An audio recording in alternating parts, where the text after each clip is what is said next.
Akka namni dubbiseen waa irraa barutti jechoota ijaaree akka sammuu qarutti bu'ee ba'ee yaadee jechoota filatee kitaaba kuusaa walaloo mata dureen isaa waataa jedhu qabatee shaggaan harka ulfaataanii gadi ba'ee saba isaatti silaa kutataan dhalan qabu dhallisaa kaayyoo isaati. Kitaaba kuusaa walaloo Isaa Haarayaa waataa. Wata wata wata wata wata wata wata wata wata wata wanta danda'aniin waan ofii utubuun dansa ta'uu bare bu'aa ba'ii meeqa obsaan mo'ee tare miira walitti fufaan onneerraa onnatee wanta ofii waan ofiitii dhaadannoo godhatee waan yaade milkeessuuf deemee daandii dheeraa shaggaan kitaaba waata jedhu qabatee dhufeera. Waataan kan saa qofa miti kan keetii kan kootii gosti kitaabichaa kuusaa walalooti.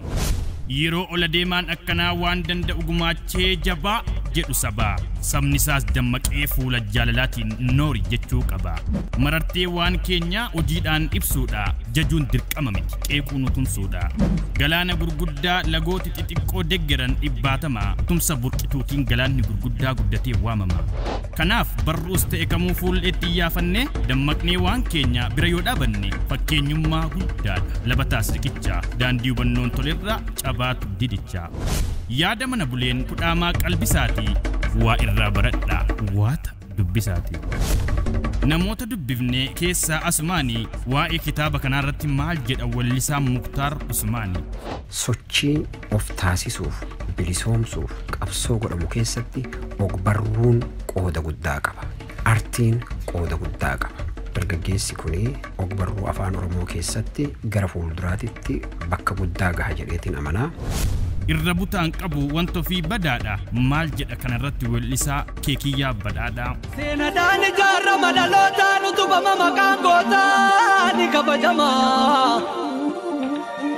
Waata.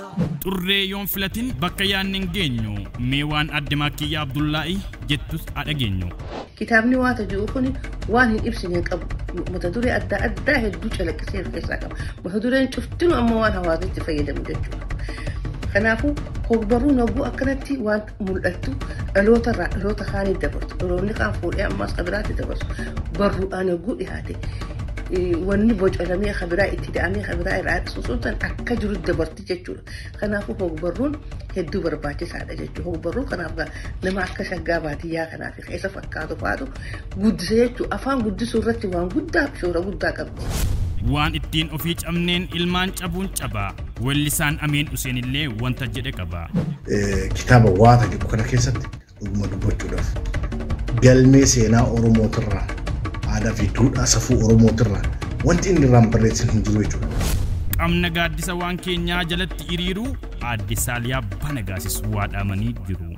Jechoota fayyadamuurraa kaasee haala qubeeffama isaarraa kaasee qabiyyee isaarraa kaasee yoo ilaalle kitaaba istaandaardii isaa dheeke akka salphaatti namni fedhe dubbisee hubachuu danda'udha jedhee kanan ilaalu.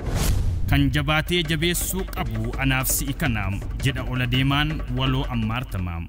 Kitaabni kun dhugumatti kitaaba aartiin keessatti mul'atu kitaaba ogummaan keessatti calanqisee bahee mul'atudha. Waan danda'u gumaachuu in dhiisin daddabalii haadha geenyu dhaamsa Abduu Qaabii Abbaa Jabalii. Gabaabinaanii waatni waan hunda of keessaa qaba. Keessattuu akkaataa ilmaan itti guddisan waanuma uummanni Oromoo duudhaa kooti jedhee yaadu maal akka fakkaatu very karaa baay'ee interesting ta'een kan ibsuu fi jalqabarra haga dhumaatti. Egaan kitaaba kana dhiyootti gabaarraa argattu dubbisuuf qophaa'a bu'aararraa barattu. Kitaaba kuusaa walaloo Isaa Haarayaa waata. Warra waaqni abaare kormi maqaa wallaale warra waaqni eebbise kormi maqaa leellisee.